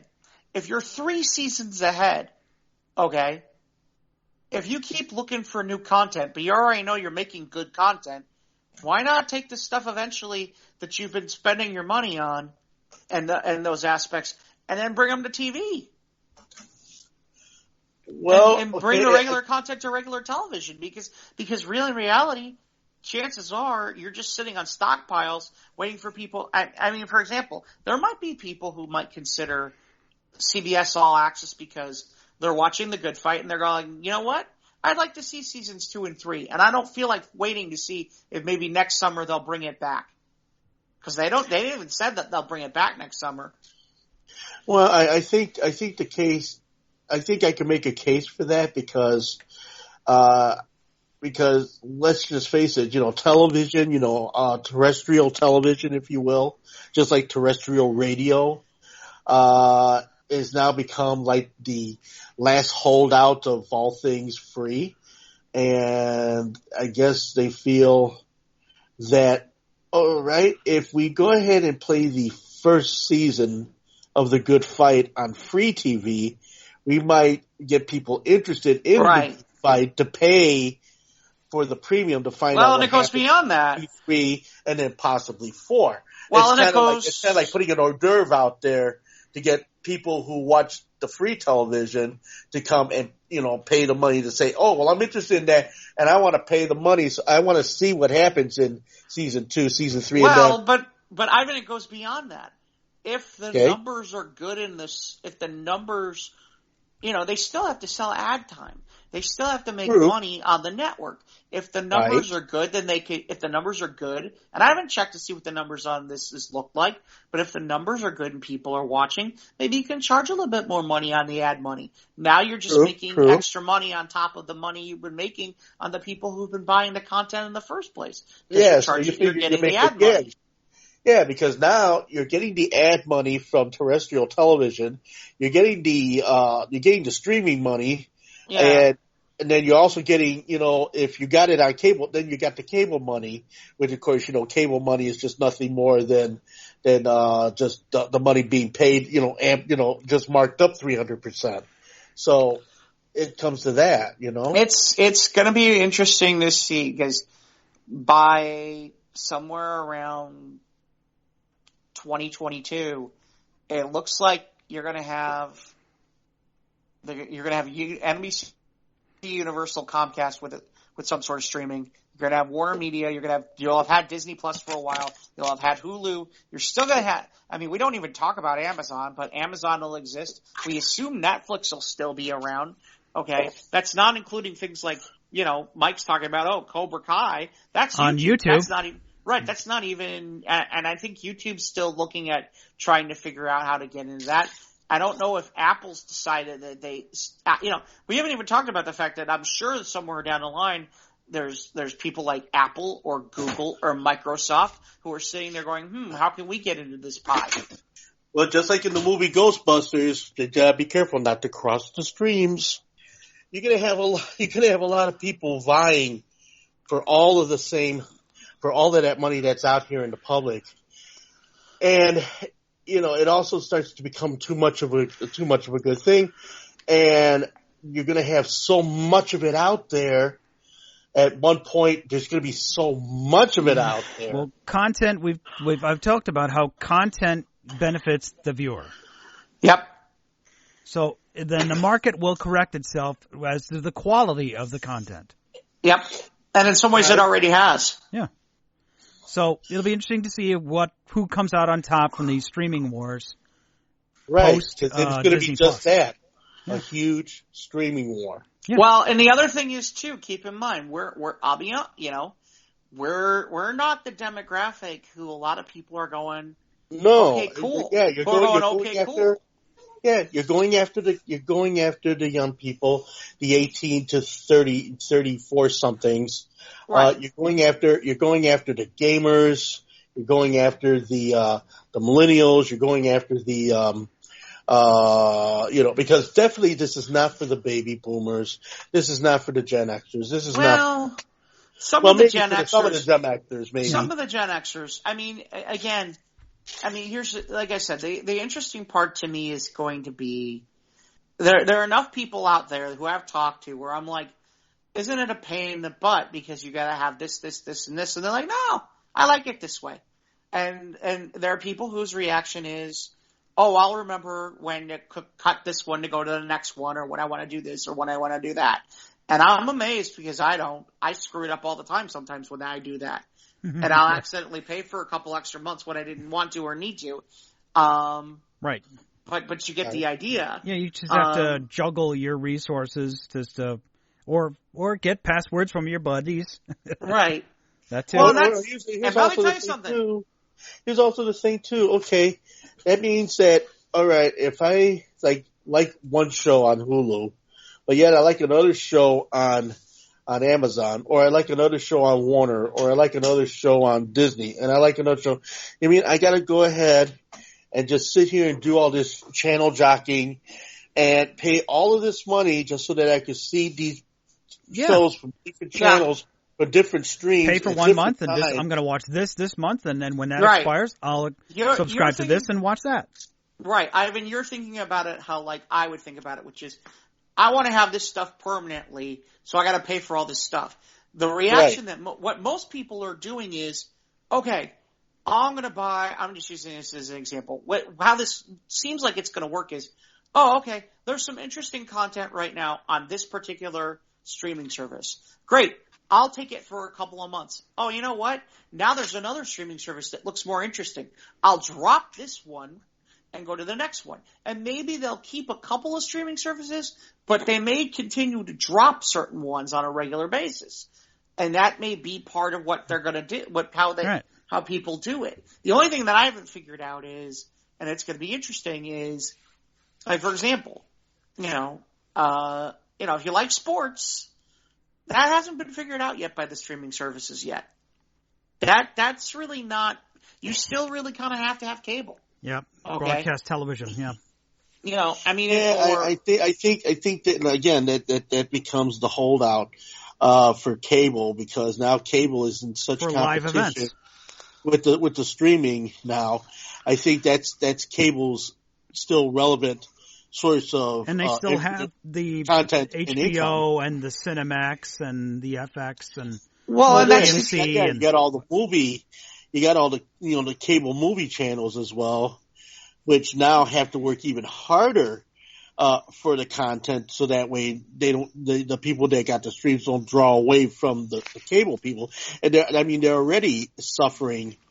Cable people are already suffering now because of the fact that a lot of people are dropping cable, like you said, for the preferred streaming service, because the streaming services, okay, it's compact. You got it on your phone, you got it on your laptop, you got it on whatever. It's not. But here's the irony, Ivan. Here's the irony in that. Okay, what's that? And I'll use this as an example. Okay, I'll just use it as let's say I'm just going to use this for right now. So, like USA is owned by NBC Universal, okay? Let's say I want to watch a whole bunch of Suits, okay? Or I like Suits and I like it and I want to watch it at some point, okay?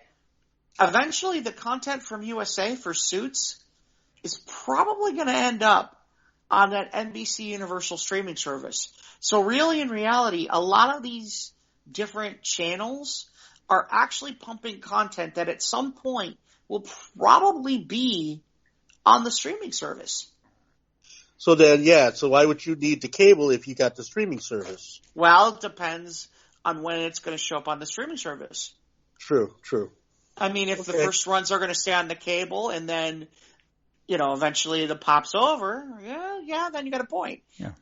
Or the new shows will air on the broadcast network, and past episodes will be on the streaming service for you to catch up. Right. Like, look, USA airs Law and Order SVU like it's going out of style. But they have to wait like almost a year. They have to wait till practically when the next season starts to announce that they're finally going to be able to air the episodes from last season. Well, yeah, So Dick Wolf who produces all of those. I mean, he's making money hand over fist. He's got so much stuff going on. Now he's got those other three that are in Chicago. Yeah, he's got Chicago PD. He's got Chicago Fire. Chicago Med. And Chicago Med. So he's Chicago Coast Guard and Chicago sanitation workers. And we haven't got that far yet. Chicago security guards. Chicago CTA label changer. Yeah, really. Chicago L drivers. Chicago Uber drivers. So I think we've covered the whole streaming discussion, I think, for today. I think we ran long. We were certainly not supposed to go this long. No, that's fine. It was a good discussion, though. Absolutely. Yeah, that was good. All right, any final thoughts before we head out, guys? Let me see. Well, really nothing too extraordinary outside of, in my universe. I mean, outside of we're probably staying in for 4th of July and probably watch the fireworks on television and trying to stay out of the heat. And then, the Wayback Lounge will be happening on Sunday over at Logan Arcade. I will put the announcement on our page, and along with all the other things that'll be coming up this month, where I'm going to be hiding out at. With my shirt on. Oh, speaking of that, and I will make a can of whatever Chef Boyardee thing that I got in the kitchen, and I will cook it up, and I will put it on our page for everyone to enjoy. Okay. Looking forward to seeing it. Chef Boyardee. Or I just might shock you and actually make something. Besides reservations? Besides a check. But yeah. Jeff, you got anything to go on this week? Other than seeing Spider-Man and maybe hanging out with a few friends here or there, I don't have a lot going most of the weekend. I may get stuck going up to Milwaukee on Saturday. Not that I really want to go, but go for the beer. Well, it's a family thing, so it's like you go for the beer. Go for the beer. Yeah, it'll make the family thing a little bit more to work with. Yeah, not really. Yeah. No. Okay. Why are you drinking? Oh shit! Shut up. I'm sampling. The fair that is here. I'm here for the beer. Yeah. Whatever. Yeah. Yeah. Well, not really. No. Okay. No.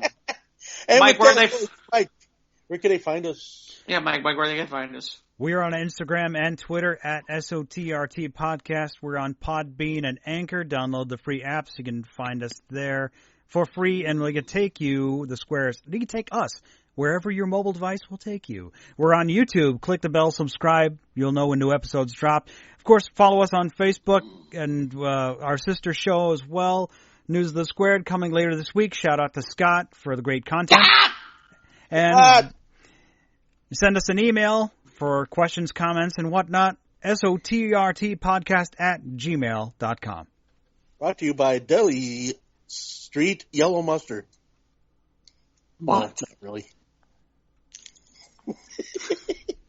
And with that, I guess we out. Happy 4th of July weekend, everybody. Hope you have a great time. No ketchup on hot dogs. Have a great 4th of July. Use Deli Street Mustard. God. Somebody's selling out. Yeah, I sold out years ago, man.